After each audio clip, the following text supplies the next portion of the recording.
किसी भी चीज़ को हिमालयन कह दो, रेयर और एंटीऑक्सीडेंट बता दो, तो हम लोग ये ऑटोमेटिकली मान लेते हैं कि ये चीज़ हमारे लिए चमत्कारी होने वाली है। सेम बात सी बकथॉर्न पर भी लागू होती है। ऑरेंज कलर का एक छोटा सा बेरी जिसके लिए लोग 5 से 10 हज़ार के सप्लीमेंट्स खा रहे हैं। कोई कहता है इससे स्किन ग्लो होती है, कोई इम्यूनिटी बूस्टर बताता है, कोई कहता है हार्मोन बैलेंस होता है, तो यहाँ तक कैंसर तक ठीक करने की बातें की जाती हैं। आखिर इसके पीछे की क्या सच्चाई है? क्या वाकई में सी बकथॉर्न इतना पावरफुल है या फिर ये मार्केटिंग का कोई बहुत ही स्मार्ट सा इल्यूजन है? तो आज की इस वीडियो में आप जानेंगे पूरी सच्चाई। चलिए स्टार्ट करते हैं video. Thanks to all beautiful eyes watching my channel. मैं डॉक्टर वंदना स्वागत करती हूँ आपका मेरे अपने चैनल में जिसका नाम है डॉक्टर वंदनाज आयु लैब। तो सबसे पहले बात करते हैं सी बकथॉर्न का हाइप आखिर आया कहाँ से। तो सी बकथॉर्न हिमालयन रीजन में मिलता है। रेयर तो होता ही है, इसके अंदर विटामिन सी तो प्रचुर है ही, इसके अलावा ओमेगा 3, 6, 7 और 9 भी मिलता है। ओमेगा 7 अपने आप में ही रेयर होता है। तो ब्रांड्स ने इन 3 चीज़ों को पकड़ लिया, हिमालयन, रेयर और एंटीऑक्सीडेंट, और फिर इसे हाइप बना दिया। हर प्रॉब्लम का एकमात्र सॉल्यूशन बनाकर इसे बेचा जाने लगा। हाइप का दूसरा कारण है कि ये प्लांट एक्सट्रीम क्लाइमेट चेंजेस में भी सर्वाइव कर जाता है, पुअर सॉइल क्वालिटी में भी सर्वाइव करता है। अब ये सुन के ऑटोमेटिकली दिमाग में बात आती है कि ये प्लांट इतना स्ट्रांग है तो हमारे लिए भी बेहद फ़ायदेमंद होगा, और यहीं पर लोग लॉजिक छोड़ देते हैं क्योंकि ऐसे बहुत सारे प्लांट्स हैं जो कि एक्सट्रीम क्लाइमेट चेंजेस में सर्वाइव करते हैं, लेकिन एक ही प्लांट के अंदर सारी मेडिसिनल प्रॉपर्टीज़ नहीं हो सकती। एक ही चीज़ हर बीमारी की, हर प्रॉब्लम की रामबाण दवाई नहीं हो सकती। तो चलिए बात करते हैं सी बकथॉर्न के कुछ रियल बेनिफिट्स। तो हाँ, इसके अंदर विटामिन सी भी होता है, ओमेगा 3, 6, 7, 9 भी होता है, लेकिन आगे हम बात करेंगे कि जो सप्लीमेंट्स आप ले रहे हैं उसमें आपको ये सारे बेनिफिट्स मिल रहे हैं या नहीं मिल रहे। सी बकथॉर्न स्किन बैरियर को रिपेयर करता है, हाइड्रेशन को इम्प्रूव करता है, साथ ही इसके अंदर एंटी इन्फ्लेमेटरी प्रॉपर्टीज़ भी होती हैं। सी बकथॉर्न एक कमाल का एंटीऑक्सीडेंट भी है। चलिए अब बात करते हैं ओवर हाइप्ड क्लेम्स की। तो कुछ लोग कहते हैं ये हार्मोन बैलेंस करता है, जबकि इस तरीके का कोई भी एविडेंस नहीं मिला है। इसे मिरेकल एंटी एजिंग बताया जाता है। ये एंटी एजिंग तो है, ये स्किन को हाइड्रेट करता है, स्किन में ग्लो लाता है और फाइन लाइंस को कम करने में हेल्प करता है, लेकिन किसी मिरेकल की तरह काम नहीं करता है।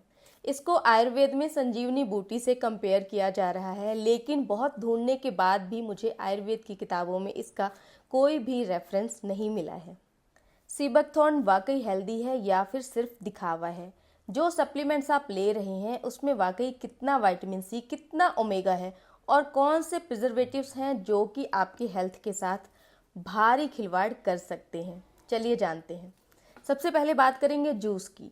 जब सी बकथॉर्न का जूस निकाला जाता है तो पल्प और सीड्स को अलग कर दिया जाता है, जबकि ओमेगा सी बकथॉर्न के ऑयली पोर्शन में होता है। यानी सीड्स और पल्प निकालने के बाद सी बकथॉर्न जूस में नाम मात्र का ओमेगा बच जाता है। अब बात आती है स्टोरेज की, क्योंकि जूस को अगर ऐसे ही स्टोर करेंगे तो वो खराब हो जाएगा, उसे बेचा नहीं जा सकेगा। इसके लिए कंपनीज पास्चुराइजेशन का इस्तेमाल करती हैं, जिसमें कि जूस को पहले गर्म किया जाता है फिर ठंडा किया जाता है, जिससे उसके अंदर मौजूद बैक्टीरियाज मर जाते हैं। लेकिन सी बकथॉर्न के अंदर जो विटामिन सी है वो हीट सेंसिटिव होता है, और जब सी बकथॉर्न जूस को गर्म किया जाता है तो ज़्यादातर विटामिन सी नष्ट हो जाता है। जो बचा हुआ विटामिन सी है वो धीरे धीरे टाइम के साथ साथ डिग्रेड होने लगता है। यानी आप तक जो सी बकथॉर्न जूस पहुंचता है उसमें नाम मात्र का विटामिन सी और नाम मात्र का ओमेगा बचा हुआ होता है। स्पेशली ओमेगा 7 जिसके लिए आप परचेज कर रहे हैं वो भी नाम मात्र का ही रह जाता है। कहानी यहीं ख़त्म नहीं होती। जूस को खराब होने से बचाने के लिए उसके अंदर प्रिजर्वेटिव्स का इस्तेमाल किया जाता है, जो कि आपकी सेहत के लिए हानिकारक भी हो सकते हैं। सबसे कॉमन इस्तेमाल होने वाला जो प्रिजर्वेटिव है वो है सोडियम बेंजोएट, जो कि E211 या फिर INS 211 के नाम से भी लिखा हुआ होता है। सोडियम बेंजोएट कुछ खास परिस्थितियों में विटामिन सी के साथ रिएक्ट करके बेंजीन बना सकता है। बेंजीन जो कि एक नॉन ह्यूमन कार्सिनोजन है, यानी इससे हमें कैंसर का खतरा होता है। कौन सी वो खास परिस्थितियां हैं जिसके अंदर ये रिएक्शन हो सकता है? वो है धूप, गर्मी या फिर मेटल्स के साथ इंटरेक्शन।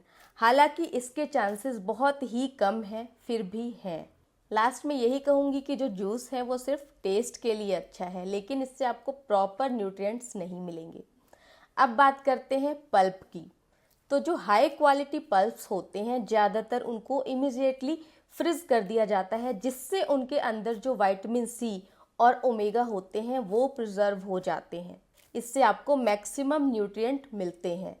लेकिन ये जो प्रोसेस है काफ़ी कॉस्टली होता है। इस तरीके से जब हम फ्रीज करते हैं तो हमें जो कोल्ड चेन है वो मेंटेन रखनी होती है, आपको रेफ्रिजरेट करने की ज़रूरत होती है और ये जल्दी ख़राब हो जाता है। इन्हीं कारणों से महंगा भी बहुत मिलता है। फिर भी पॉसिबिलिटी है कि कुछ कंपनीज इसके अंदर भी प्रिजर्वेटिव मिला दें या फिर पास्चराइजेशन टेक्निक का इस्तेमाल करें। इन शॉर्ट जो पल्प है वो बेस्ट होता है। इसमें आपको न्यूट्रिएंट्स भरपूर मात्रा में मिलते हैं। इसमें प्रिजर्वेटिव्स और पास्चराइजेशन का रिस्क भी बहुत ही कम होता है। हालांकि ये महंगा होता है और लंबे समय के लिए नहीं रखा जा सकता।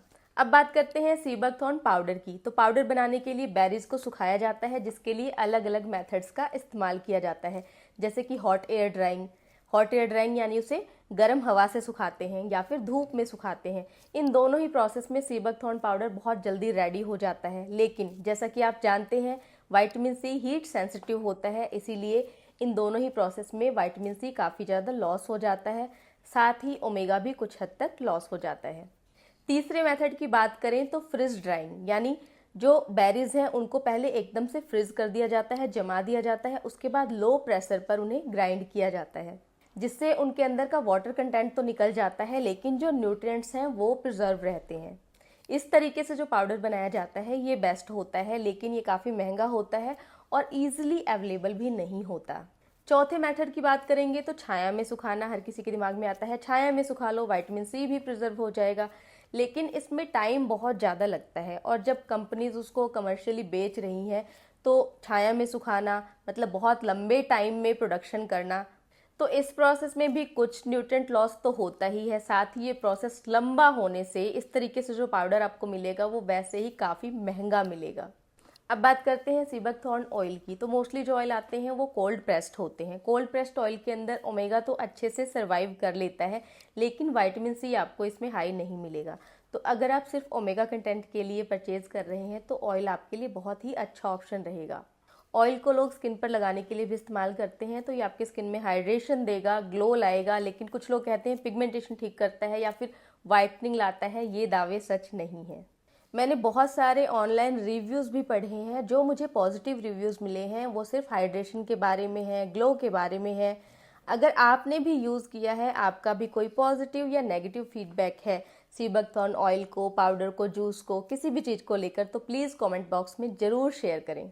एक और सवाल लोगों के दिमाग में बहुत आता है कि सीबकथॉर्न की तासीर कैसी होती है। तो सीबकथॉर्न की तासीर गर्म होती है। हालांकि आयुर्वेद में इसके बारे में कहीं भी जिक्र नहीं मिलता है, प्रॉपर रेफरेंस कहीं भी नहीं मिलता, लेकिन जैसे एनवायरनमेंट में ये उगता है और जिस सीज़न में ये हार्वेस्ट किया जाता है उससे हम अंदाज़ा लगा सकते हैं कि इसकी तासीर गर्म होती है। क्योंकि ये बहुत ही ठंडे मौसम में उगता है, इसीलिए इसकी तासीर गर्म होती है। इसका काम है शरीर को गर्म रखना। अब बात करते हैं कि सीबकथॉर्न अगर आप लेते हैं तो किस डोज में, कितने दिनों के लिए ले सकते हैं और इसके पॉसिबल साइड इफ़ेक्ट्स कौन से हो सकते हैं। अगर बात करें इसके डोज की तो अभी तक इसकी कोई भी स्टैंडर्ड डोज निर्धारित नहीं हुई है। इसे लंबे समय तक लेने से हमारे शरीर पर कौन से गलत प्रभाव आते हैं, इस बारे में अभी प्रॉपर रिसर्चेज नहीं हुई हैं। इसीलिए अगर आप इसे लेते हैं तो सेफ डोज में लेने के लिए कम मात्रा में लें, बहुत लंबे समय के लिए ना लें। 3 महीने लेने के बाद एक बार ब्रेक जरूर दें। इसके पॉसिबल साइड इफ़ेक्ट्स की बात करें तो ऐसे मेजर साइड इफ़ेक्ट्स तो अभी तक देखने के लिए नहीं मिले, लेकिन कुछ लोगों को पेट में डिस्कम्फर्ट हो सकता है, ब्लॉटिंग हो सकती है, उल्टी जैसा मन हो सकता है, एलर्जिक रिएक्शन हो सकते हैं, जो कि किसी को भी किसी भी चीज़ से हो सकते हैं। इसके अलावा सीबकथॉर्न में माइल्ड ब्लड थिनिंग इफेक्ट भी देखा गया है, यानी ये खून को पतला करता है, लेकिन ये इफेक्ट बहुत ही कम है। फिर भी अगर आप कोई खून पतला करने की दवाई ले रहे हैं तो अपने डॉक्टर को ज़रूर इन्फॉर्म करें, और अगर आपकी कोई सर्जरी प्लान हो रही है तो उससे पहले सीबकथॉर्न लेना बंद कर दें। ये ब्लड शुगर लेवल को भी हल्का सा लो कर सकता है, इसीलिए जो लोग शुगर की दवाइयाँ खा रहे हैं वो भी अपने डॉक्टर को जरूर इन्फॉर्म करें। अब बात करें प्रेग्नेंट या फिर ब्रेस्ट फीडिंग महिलाओं की, तो इसके लिए अभी हमारे पास प्रॉपर एविडेंस नहीं है कि इन लोगों को इसे लेना सेफ रहेगा या फिर नहीं। तो आज की वीडियो बस यहीं तक। उम्मीद करती हूँ सीबकथॉर्न पर ये जानकारी आपको अच्छी लगी होगी और आप डिसाइड कर सकेंगे कि आपको सीबकथॉर्न लेना है या नहीं, और लेना है तो किस फॉर्म में लेना है। वीडियो अच्छी लगी हो तो लाइक कर दें। ऐसे ही और वीडियोस के लिए चैनल को सब्सक्राइब करें। अभी भी आपके मन में कोई भी सवाल हो तो कमेंट करके ज़रूर पूछें। Stay healthy, keep glowing.